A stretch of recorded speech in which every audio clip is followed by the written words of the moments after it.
go with your story. We were on TV yesterday, and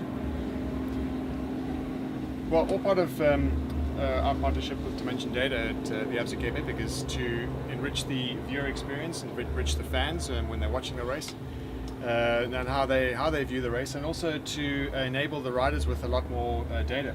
right. And we've been always looking for new ways of adding to the existing offering of what we can say about the race data, in fact. And if you look at the race data at the moment, we have distance, we have amount of climbing, Surface and type. we have a profile map.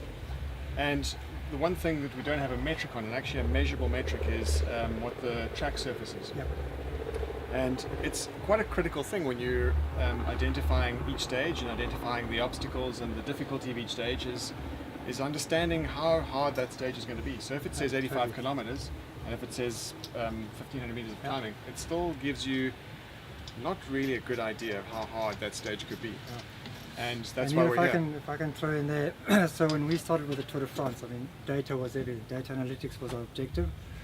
We got some really good per second data from the riders, and in road cycling it proved to be quite easy actually to, once you know not only the stage composition but how the riders are doing and what the race context is on that day in terms of who's breaking away and who's chasing, to actually make predictions about finish time and the behavior of what the teams will be.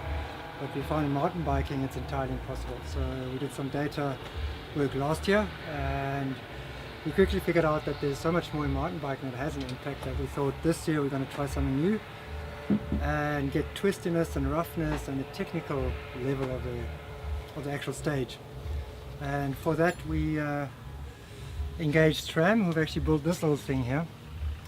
I think Thomas and Kurt might have used it in the past to just tune the bike, so it connects to the shock, measures the pressure, measures the damping, etc., and it's actually used for tuning the shock.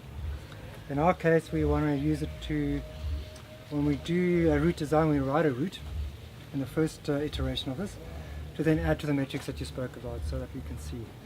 We also want to use it to, in the route design, understand and model the congestion, because obviously less congestion is nicer for the riders. So for that we had the help of Thomas Frischknecht here today, who's really up in the front. He probably, our feeling is that he probably does a lot less work because he's got so much more skill. He floats over everything, whereas I trudge through it. So we'll have a look at the data and we'll see if that actually then correlates to the average speed gap we find in the fast riders, the pros like Frishy, and the amateurs like myself. So that when we go to prediction and to modeling and to even TV time scheduling, that we actually understand what the course will do, what a stage will do on a particular day.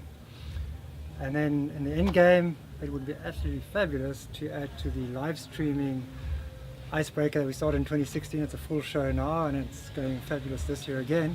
But imagine you get the speed data, some of the other data, but also the roughness of what the riders are experiencing live at that moment.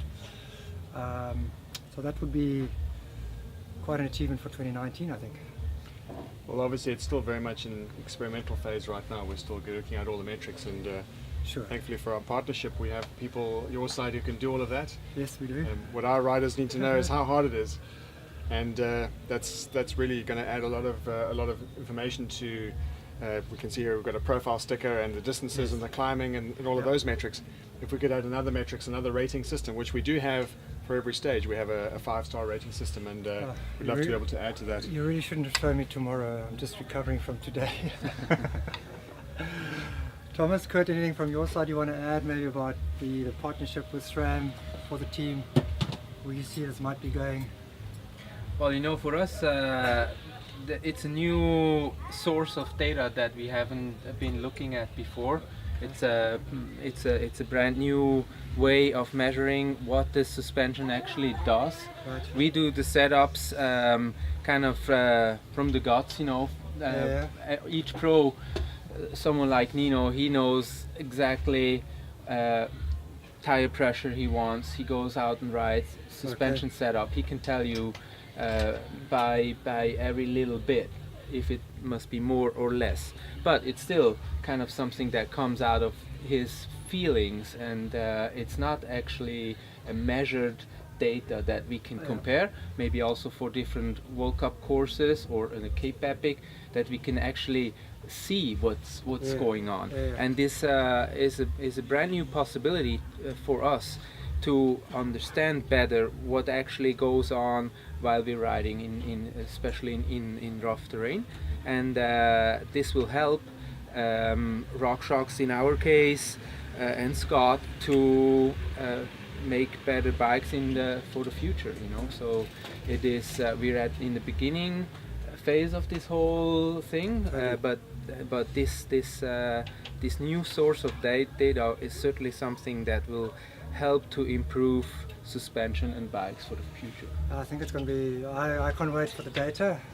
We're going to put a lot of work into analyzing it and making those comparisons. I actually can't wait. Also, the luxury we had with you today, it's the first bike that we're riding with a front and back suspension on a shock whiz, so that should give us also some good comparison in terms of what if we do want to find metrics for the future, for trial ride, for route design type of thing, or for setups, what we should be doing when we do that going forward. I think it's exciting for us when we're building the Epic series of mountain bike races. When we have races all over the world, we have the Swiss Epic, we have the Pioneer, and as we grow the series, we can give each event a rating, and I think that's really important to be able to, when riders are choosing which races they would like to do, they can have just something a bit extra that'll help them make that choice. And of course, the one thing we haven't yet brought into play here is the weather. But that is immaterial to me. I'm going to finish tomorrow, and this was officially the toughest epic ever. That's what the day is going to show. No, I think, Kurt, from your side, happiness. Yeah, it's all working well, eh? Yeah, so we're looking forward to sharing that data with you, discussing it with you, I think, confirming some of our gut feels.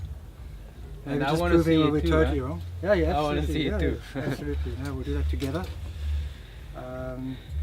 And yeah, sit around a campfire and a glass of wine and do the analytics. I think gut feel is really important to use. It's as much as data is important, the gut feel. Yeah. This conversation really arose from just an idle chat on a mountain bike ride. Yes, And it was just a basic idea Yeah, between indeed the two it of did. us. So And, it's just to amazing show- to see it to come to fruition, and actually in the experimental phase already. And I mean, just exciting. from my side, just a shout out to SRAM and Quark over in the US. Ben, Nate, thank you guys. You were awesome. They actually shipped us 5 units within the question of a week. We've got 4 of them in a race now, so that's fabulous. One is in a lab for kind of reference evaluation.